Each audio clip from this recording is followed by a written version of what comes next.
Doctor Jitendra અડિયા, તમે આપણે સાહેબે જે વાત કરી, આટલું વિશાળ આયોજન છે કે જે આપણને તો ખાલી એટલી ખબર છે કે 12મી કે 13મી થી પરીક્ષા શરૂ થાય છે, વિદ્યાર્થીઓ પરીક્ષા આપવા જશે અને વિદ્યાર્થીઓને પરીક્ષાની બીક લાગે છે, પણ એની પાછળ આટલું મોટું આયોજન, આટલી બધી એક કસરત કરવી પડે માનસિક કે ભાઈ કેવી રીતે બધું કરવું. પણ જ્યારે તમે એક આ લાઈફ કોચ તરીકેની એક બહુ જ મહત્વની કામગીરી તમે કરો છો, તમારો આટલા વર્ષોનો અનુભવ કેવો રહ્યો છે કે સ્ટુડન્ટ્સ જ્યારે એક્ઝામ આવતી હોય, ખાસ કરીને બોર્ડ એક્ઝામ્સ, ત્યારે એ લોકોનું વલણ કેવું હોય છે?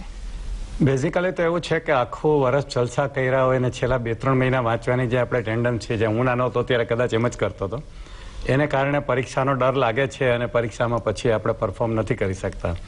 એટલે જો પહેલાંથી જ એવું શિક્ષણ આપવામાં આવે કે આખું વર્ષ તમે મહેનત કરો તો પરીક્ષાનો ડર નથી લાગતો. બીજું, મા બાપનું પ્રેશર બી એવું હોય છે, એમના એક્સપેક્ટેશન બી એવા હોય છે, એને કારણે બી બાળકને એ ડર રહે છે કે હું ગમે એટલી મહેનત કરીશ પણ જો મારા મા બાપને સંતોષ થાય એટલા માર્ક નહીં આવે તો શું થશે, એને કારણે પણ ડર હોય છે.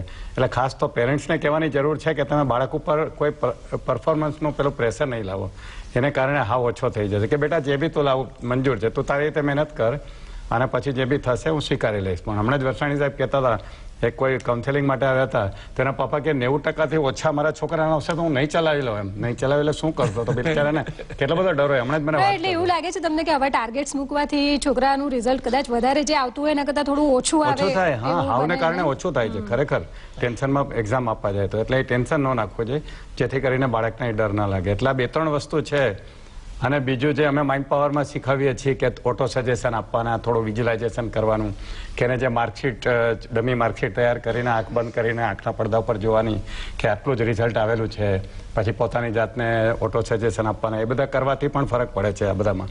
પણ બેઝિકલી તો આ 2-3 વસ્તુ બહુ જરૂરી છે કે મા બાપનું પ્રેશર મેં જોયું છે ને મા બાપને જ સલાહ આપવાની જરૂર છે, બાળકને આમાં કંઈ કરવાની જરૂર નથી. બહુ સાચું. એટલે ડોક્ટર નીરવભાઈ, આમાં એવું પણ થાય છે કે અમે લોકો જ ઘણી વખત પૂછતા હોય છે ઘરમાં કે બહાર આજુબાજુ સર્કલમાં કોઈ નાના છોકરાનું એક્ઝામ હોય, એ લોકોની પરીક્ષા, તો અમે એની મમ્મીને પૂછીએ કે તમારી એક્ઝામ આવીને હવે એમ, એટલે મોઢા પર આમ ખાસો એવો કંટાળો, થાક, ટેન્શન, પ્રેશર, ભાર, બધા ભાવ મોઢા પર લાવીને કે હા હા છે એક્ઝામ અને હવે તો 15 દિવસ જાય એટલે શાંતિ.